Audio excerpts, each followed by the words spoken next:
Hello everyone, this is Sangeeta. Welcome to my channel Chemistry के Basic Fun Day. In this video, we'll discuss about the aldol condensation.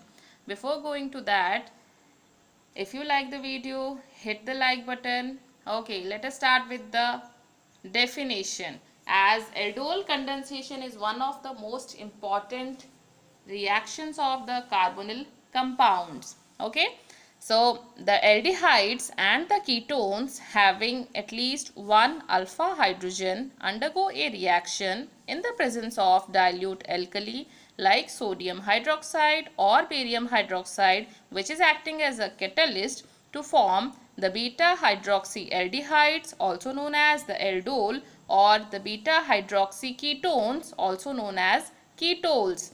Okay, the aldehyde or ketol formed readily lose water molecule to give alpha beta unsaturated carbonyl compounds, which are also known as the aldol condensation product, and the reaction is known as the aldol condensation. Okay, let us see some examples in order to have better understanding on the aldol condensation reaction. Okay, let us see first the aldehyde. If we are taking the aldehyde that contain the alpha hydrogen atom. So in this we have taken the acetaldehyde that contains the alpha hydrogen atom. When two molecules of acetaldehyde reacts with dilute NaOH, first it will give you the aldol product.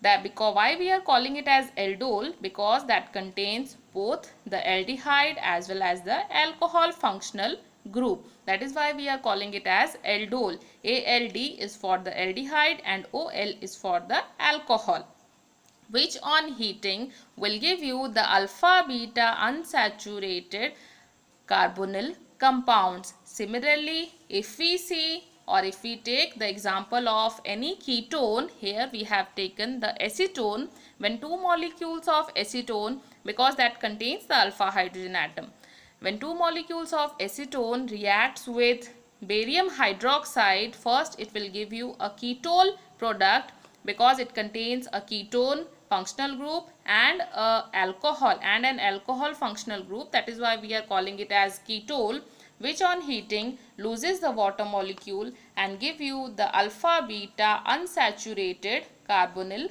compounds. Okay, as so far we have discussed about the alpha hydrogen. Why we are taking only the alpha hydrogen actually?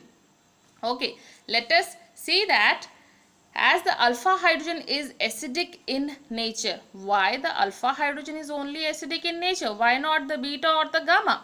Okay, let us see. As the carbon atom that is just adjacent to the carbonyl group is the alpha carbon atom, and the hydrogen atom attached to that carbon atom is the alpha hydrogen atom, we can say. So as this carbon atom is directly attached to a strong electron withdrawing group, that is why the hydrogen atom which is attached to the alpha carbon atom is acidic in nature. If any base just abstract that H plus ion, it will give you a carbon ion.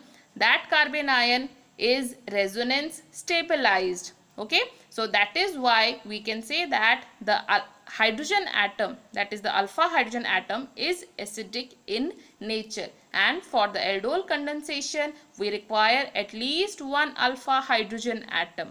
Okay, so let us see the mechanism for the reaction. So first step, the OH minus, which is from the base dilute alkali.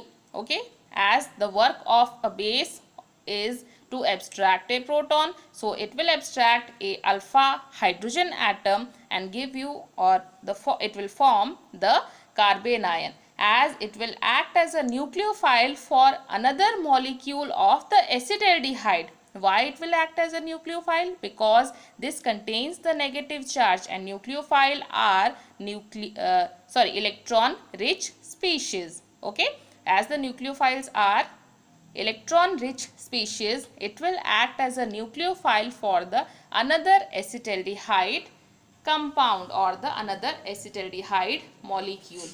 So see here, in the second step, this is acting as a nucleophile and obviously this will attack the carbon atom. Why it will attack the carbon atom and not the oxygen atom? Because we know that in between oxygen and carbon, the oxygen atom is more electronegative, so the electron density will be more towards the oxygen. Yes or no? So we can say that oxygen is partially negative whereas carbon is partially positive. So obviously the nucleophile will attack to that center which is electron deficient. So we can say that the carbon atom is electron deficient center. So the nucleophile will obviously attack to the carbon atom, and this bond will break and the electrons will go to the oxygen atom. This species will form.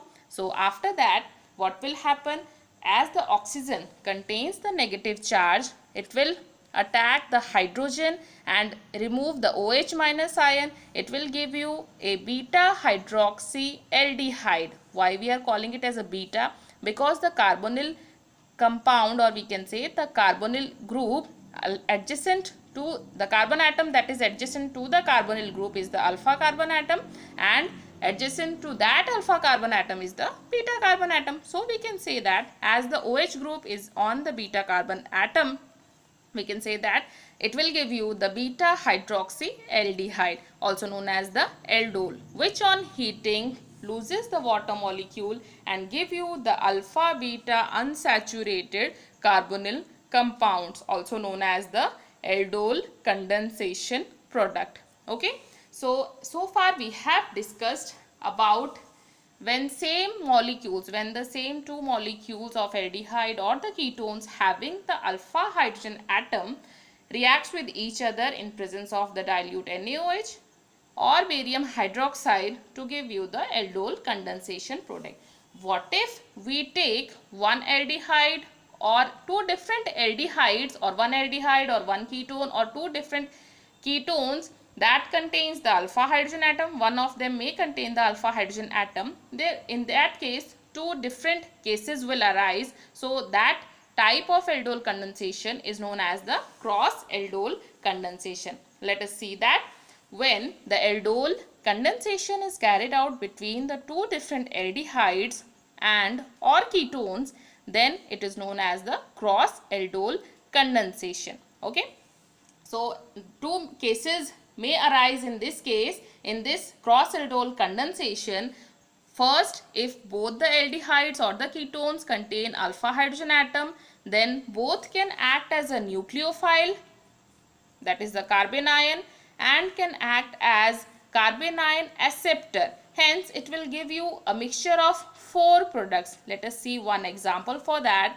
If we are taking one acetaldehyde, one ethanol and one propanol. Okay. So in this case, as both the carbon atoms or both the aldehydes contain the alpha hydrogen atom, so it will give you first 2 molecules of acetaldehyde will undergo what? Self-aldol condensation and give you the product, and similarly 2 molecules of propanol can undergo the self-aldol condensation and give you 2 products. These are the 2 products of the self-aldol products, or we can say the products of the self-aldol condensation. Okay. Similarly, in next case, this will act as a carbanion, the acetaldehyde. This will act as a carbanion after losing the H plus ion. Okay, that can attack to this carbon atom, to the propanol, and give you one product. Similarly, in one case, in another case, this carbon atom, that is the alpha carbon atom, that can act as a carbanion, or it contains the negative charge after losing the proton. In case of in this propanol, it can act as a nucleophile and attack the carbon atom of the acetaldehyde, carbonyl group of the acetaldehyde, and give you one another product. So the whole total, it will give you a mixture of 4 products. Okay. So in the next case, if we see one of the aldehyde or the ketone contain alpha hydrogen atom, but another one doesn't contain alpha hydrogen atom. So what will happen in that case? If one of the aldehyde or the ketone has no alpha hydrogen atom, then only that carbanion, it can act as a carbanion acceptor because that doesn't contain the alpha hydrogen atom. That will not act as a nucleophile or the carbanion. Only it can accept that the other carbanion which is forming. Okay, in that case only two product will form. Just see one example for that. This compound, see, this carbonyl group does not contain the alpha hydrogen atom. This carbon atom doesn't have, three methyl groups are there, but it does not have any alpha hydrogen atom. So, and another compound is the acetaldehyde that contains the alpha hydrogen atom. So when that react with the dilute NaOH, first it will give you the aldol product, cross aldol product, and on heating it will give you the cross aldol condensed product. Okay, so what will happen, this alpha carbon atom in the acetaldehyde, that alpha carbon atom, first it can undergo self aldol condensation and give you one product. Okay, this one is the product, and it can act as a nucleophile for this compound also. It can act as a nucleophile for this compound also. So it will give you one cross aldol product. So if one of the aldehyde or the ketone does not have any alpha hydrogen atom, then you will get only two products. Okay. Similarly, let us see one more example for that. See, here also this compound contains acetophenone that contains the alpha hydrogen atoms, but benzaldehyde doesn't contain any alpha hydrogen atom, so it will give you a mixture of two products. In this case, this acetophenone, that carbon atom that contains the alpha hydrogen atom, can act as a nucleophile and attack to this carbon atom. Okay, and this benzaldehyde, the carbonyl group of the benzaldehyde, will act as the carbanion acceptor and give you two different products. Because it contains the alpha hydrogen atom, it can undergo the self aldol condensation reaction, and with this it will give you one more product. So finally you will get a mixture of two products. Okay, so what if none of the aldehyde or the ketone, what if there may be any compound that doesn't contain any alpha hydrogen atom? What will happen? Will they give the reaction or not? We'll discuss about that in the next video. Okay, till then, thank you for this video.